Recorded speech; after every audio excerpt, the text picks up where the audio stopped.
Hi everybody, my name is Mermaid Lana, or Mermaid in Training. Anyway, I've decided to start this channel because I want to try and start doing mermaiding on a regular basis.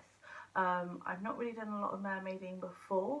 I've done a lot of swimming and things, but I discovered mermaiding in the summer, and I'll tell you a little bit about that in a minute. But I decided it's such a good workout for like your core muscles and things, which is kind of my problem area, that as well as the fact that I've always loved mermaids, and when I found out about this mermaiding, I was like mind blown.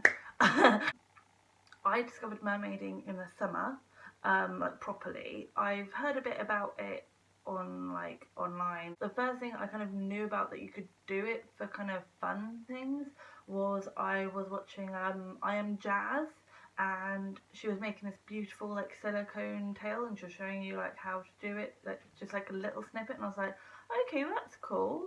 But again, it was like silicone, and when you look up, like, obviously either you have to make it and it's really difficult and it's a lot of skills you need, or you buy it and it's mega bucks for silicone tails. It wasn't something I was like looking to throw myself into and things, and I didn't know that there was any other type thing that you could do. And then I discovered it properly in the summer, like I was saying, when on Facebook my local community pool posted this video of, look, there's a mermaid in our pool, and I was like, what? So I watched this video, and there's this lady swimming about in a full-on mermaid tail in the water, and I was like, what is this? I go swimming a lot at my pool, and I have done for more or less my entire life, ever since the local community pool opened, and it's right next to my primary school. I went up there and I bugged my lifeguards, and I was like, what's this mermaid thing? What's going on? Like, and he was like, oh yeah, that's Sarah. She's from Aqua Dramatics Mermaids, which I'll link down below to her page.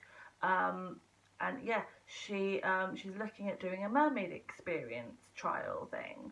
I was like, oh, okay, that's cool. Like, and then every week after that, when I would go swimming, I would bug them, be like, what's going on? Like, is it happening? Like, what are we doing? And eventually, dates were set with the committee, and so they said to me, this is when it's happening. I was like, right, sign up straight away. So me and my 13-year-old foster daughter, and also my 6-year-old daughter, she was 6 at the time, signed up because we all wanted to do it. When we arrived, myself and my foster daughter were in one group. But my daughter, well, like I said, she was 6. She'd got her level 2 badge, so she was in level 3 swimming in the UK. But I wasn't sure whether or not she had the skills that they needed to be able to do it. So I spoke to the lady on her Facebook page, and I was like, this is where she's at, this is where she goes swimming, which she knows the club because she also volunteers helping that club. And she was like, well, bring her along, we can test her skills and see how she does, and if we can put a tail in her, we'll try, and if her skills aren't up to task, then we won't. But don't worry, I won't charge you, because like, we'll just try. So myself and my foster daughter were in one session of like people who can kind of like, I was definitely the oldest. There was, with my foster daughter being the second eldest, all the other kids were kind of little kids, kind of primary school age, kind of like 11 and below. So we were definitely the oldest. So what they do in the class is, first of all, they test your swimming skills. So they check that you can do like proper swimming, do a couple whips, check you can do a dolphin kick, and check that you can like float, so that obviously if you get a bit tired and obviously you're in your tail, you can just kind of lay there and like float and it's safe. So you do that, and then after you've shown that you've got those skills, then you try on the monofin. All the little kids had like obviously littler fins, They had something that looked a bit like a Finnis, like Aquarius or something like that. And that was fine. Myself and my foster daughter, being a lot older than the rest of them, she gave us this. It wasn't Finnis, was it Finnis? No, it was Hydra. It was a Hydra, which is really big and really powerful. So you put that on, and she helps you like how to do it, and then you get in the pool and you do a couple whips and stuff, and you start doing skills with the fin on. And if she sees that you're comfortable and you're fine doing that, then you put on your full mermaid tail like skin over the top, so you look like a proper mermaid, and it was awesome. So we did that, and then after doing a couple whips showing with the mermaid skin on, she said, okay, you two are fine. If you want to go down to the deep end and just kind of play about, be safe. But I can see that she could see our skills were we were competent, and we were going to be safe, and we knew what we were doing at that point. So she carried on then teaching the littler ones. And literally when we went down, I was just like, as soon as I was doing it, I was like, this is what I've been searching for my entire life. I loved it. It was awesome. A little bit of backstory, me and water. So swimming wise, I've been swimming since I was a baby. My mum used to take me all the time when I was a baby. And so I did swimming lessons when I was little, like a lot of people do. But when I was like 5 or 6, I wanted to quit. And my mum said to me, why do you want to quit swimming lessons? You love swimming. And I was like, yeah, but it's kind of boring, Mum, because I want to learn to swim under the water, not on top of it. Which, seeing as I'm doing this video right now, it's kind of funny because that's what I wanted. Even then, I wanted to be a mermaid. But like I said, I had the swimming pool more or less most of my life growing up to me, right next door to my primary school.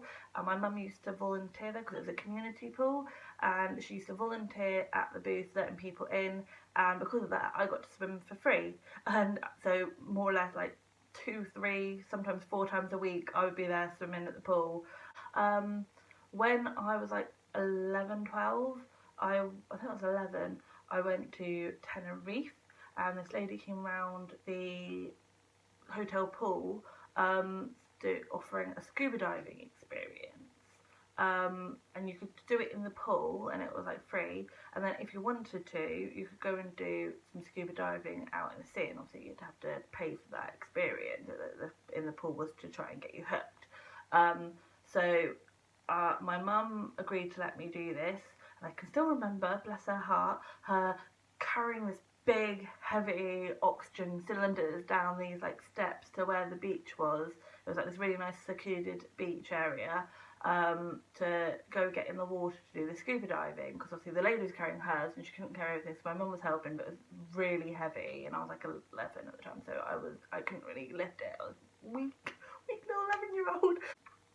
I did that, and again I was like, oh my god, this is so cool, like seeing all the fish under the water and the corals and the feeling of weightlessness, even though you've got this big massive heavy cylinder on your back, which was pain to get in. Like, she got it on me, and like I was little and I was really skinny when I was that age as well, so then trying to lift it and like edge into the beach, like down the sand into the water to get deep enough that then it'll take the weight. But yeah, I loved it. And so, but the lady said to my mum, like, don't let her get a paddy or anything, she really wants to do it until she's at least 13. But I became obsessed at that point. And then I was lucky enough when I was 13, or nearly, I think it was nearly 13, I think it was 13. And so, but when I was 13, I was really lucky that at my school we have something at the end of the school year, the last 2 weeks of the school year, most years anyway, is activities week. We used to call it activities week, but it's enrichment week, and half of the activities would be free, and then half you would have to contribute something towards or pay for. Some of them are not very much, like they're like, oh, it's slightly more expensive, so they're asking for like 20-30 quid or something like that. But they had paddy on it, get your paddy scuba diving license on it one year, and I was 13 at the time. And so I bugged my mum, was like, Mum, they're doing Paddy for Activities Week, please can I do it, please can I do it? And she caved. She was like, she knew how much what my affinity was for the sea and swimming, and so she agreed to let me do it. So I did it, and I was really lucky that there was quite a few, I was like 3 or 4 of my friends did it as well, which there was only like, I think it was like 10 of us in that activity, literally, like, again, I said, the massive schools that only have 10 kids from the school doing it. It was quite expensive, so not everyone could afford it. But we did that, and it was 2 weeks of, you got like your Paddy, like big thick ass book, like about a month before you did it, so you could start reading up and learning about stuff, because you have to do these like really big exam at the end. But yeah, and then we started doing it, and there was a lot of in the pool learning, a lot of classroom learning, like a lot of stuff which was very, very important. But for 13, 14 year olds, 12, like I had a friend there who was in the year below me, so she was like 12. Not very interesting, who just wanted to be in the water diving. But yeah, it was really good, and we all managed to pass our test and get our license at the end.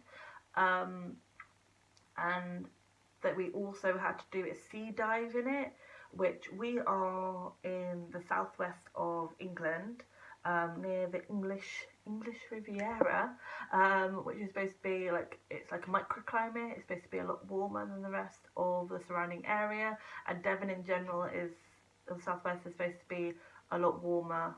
Like South Devon in Cornwall is a lot warmer than the rest of the country because we're a lot further south. But even so, like, in this country, unless you get like 3-4 weeks of really nice warm weather, sunny weather, the water in the sea is freezing. Even with wetsuits on, it's freezing. So I don't like swimming in the sea in this country, unless it's got to that point where it's really, really hot. Which this year, just gone in the summer, I did go swimming in the sea, and it was glorious because we had about 5 weeks of really hot, sunny weather, and I felt like I was in another country. I felt like I was in Spain or the Canary Islands or something like that. Like, to walk on the sand, it was burning my feet, and to get in the water, it was actually really nice and warm. But yeah, generally it's a no-go, and so I don't like swimming very much in the sea or anything in this country. And so mainly I would do diving abroad. Me and my mum would quite often go on holiday to Spain. We had family out in Spain, and so I'd go diving over there. In my latter years, I kind of let it lapse. I also let my swimming kind of lapse. Or life just takes over. This past summer, I have been swimming a lot at my local community pool. I've been going like at least 2 times a week, sometimes 3 times a week. I was teaching my foster daughter to swim when she came to us in April. She couldn't swim.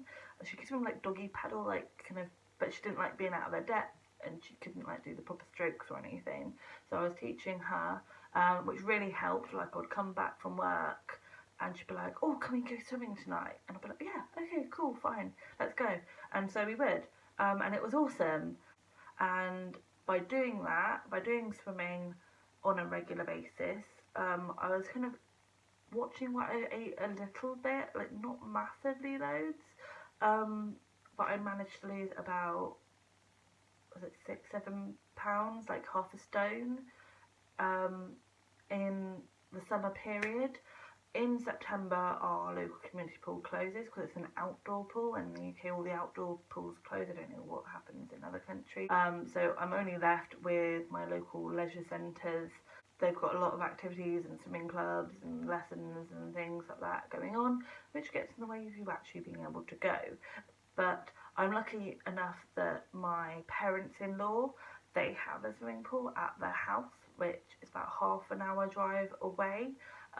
Which some days you come back and you don't want to drive half an hour, but it's there, and it's indoors, and it's heated, which is lovely, and it's private, and there's no one else there. Maybe my niece or nephews will join me when I'm there or something, but generally I can go in. It can just be me or or if we go over and it's me and my daughter, things like that. and we try and take advantage of that as much as we can. Yeah, that is a little bit about me and what I'm going to be doing here on my channel. So if you want to like follow me, like my video if you liked it, if you'd like to come along on my adventure with me of seeing if mermaiding can lead to fitness. In my next video I am going to be doing a unboxing of my new Mermaid monofin.